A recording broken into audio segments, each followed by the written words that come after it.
J'ai dit la phrase comme ça m'est venu.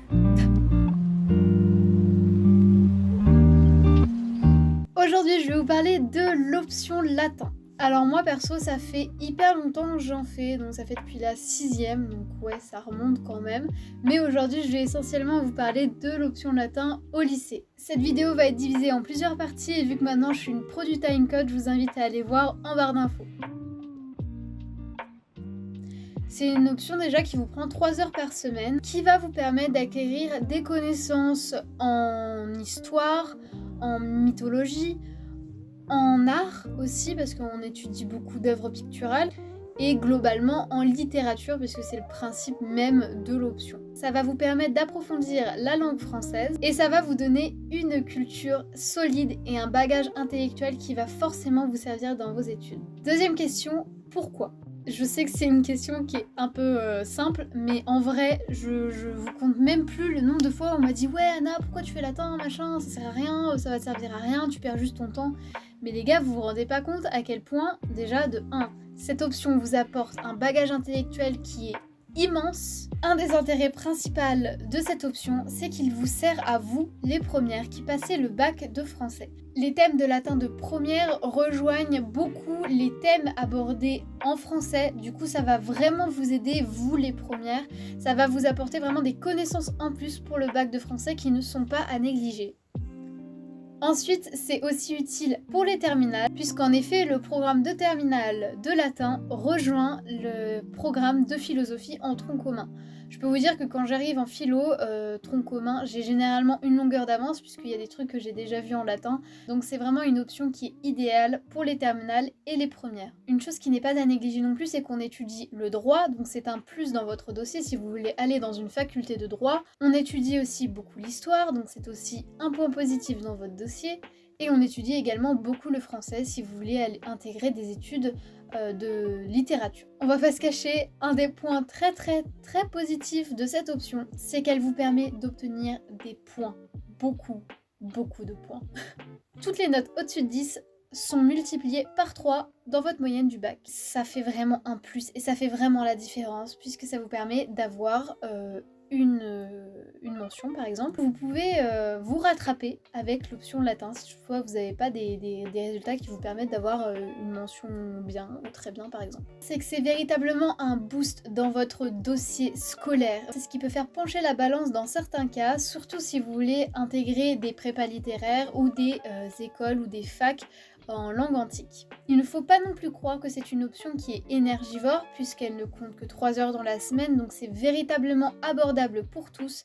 C'est vraiment pas une charge de travail surhumaine, enfin c'est totalement abordable. Il n'y a aucun souci à se faire, c'est très facile d'apprendre. Après il y en a qui ont plus des facilités que d'autres, mais franchement aucun souci. Un autre truc qui est hyper cool avec cette option, c'est que vous pouvez faire des voyages. Bon, moi avec le Covid, j'ai malheureusement pas eu la chance de faire énormément de voyages.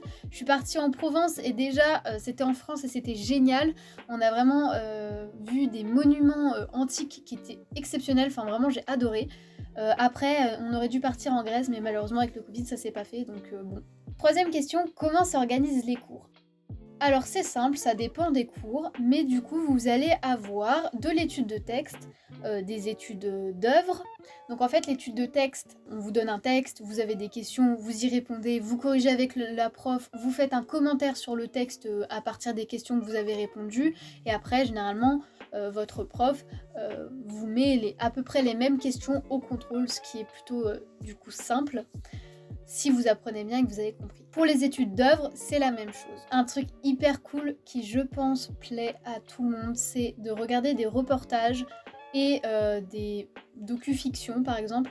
Notre prof, je sais qu'elle aime bien nous faire regarder des documentaires fiction juste avant les vacances. Par exemple, on en avait regardé un sur Cléopâtre.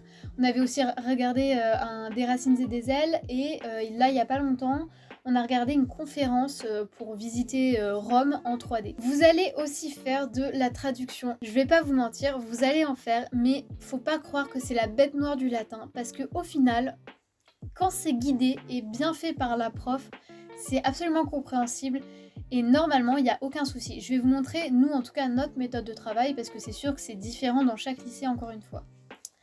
Alors là, on avait fait du coup un texte sur Vitruve. Et donc notre texte, il est comme ça. On a, désolée, c'est un peu dur. On a ici un trou avec des lignes et elle nous donne une fiche de vocabulaire. Excusez-moi, ça fait du bruit. Elle nous donne une fiche de vocabulaire ici. On n'a pas tous les vocabulaires parce qu'en latin il y a du vocabulaire transparent, donc du vocabulaire qui se retrouve en français dans l'intonation, dans la formulation des mots. Donc on n'a pas tout, mais en tout cas c'est pour nous guider. En plus on est en terminale, du coup c'est un peu moins guidé qu'en première ou en seconde, où là vraiment on vous guide un peu plus. Et donc avec ce vocabulaire là, vous allez devoir remplir la traduction et après vous allez corriger avec votre prof. Et nous, ce qu'elle nous fait, notre prof, pour nous aider, c'est qu'on a des fiches de mots par groupe de mots, donc comme ça pour la révision c'est très, très facile. Et ensuite on fait un commentaire sur cette traduction et sur ce texte en entier, qui est aussi à apprendre du coup pour le contrôle. Autre chose que vous allez faire, c'est de la grammaire. Je sais que ça par contre c'est un truc que les élèves y détestent, mais personnellement on en fait très peu. Je crois que durant l'année on a dû en faire 2 ou 3 fois maximum, et dans une année c'est rien. Voilà, c'est juste quelques déclinaisons que vous allez devoir apprendre, vous faites un contrôle et puis c'est passé quoi. Donc franchement, aucun souci là-dessus non plus. Vous n'allez pas avoir de mauvaises notes, enfin franchement, si vous apprenez, il n'y a pas de souci. Quelque chose qui est très très très cool, c'est la mythologie. Ça, c'est quelque chose de hyper intéressant à apprendre. Vous allez comprendre comment les Romains pensaient la religion, comment ils interprétaient le pouvoir des dieux, et vraiment c'est super intéressant.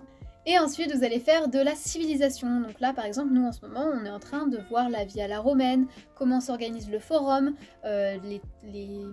l'architecture, tout ça. Donc vraiment la civilisation, l'histoire romaine en général, c'est quelque chose qui est très intéressant et pareil qui est assez simple à apprendre.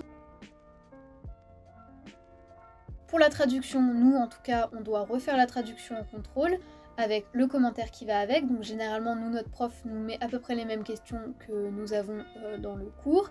Mais par contre, elle nous enlève quelques mots dans la traduction pour qu'on soit un peu, enfin pas perdu, mais pour qu'elle puisse déterminer si on a appris par cœur le texte et que du coup on fait que recracher et que du coup bah ça sert à rien.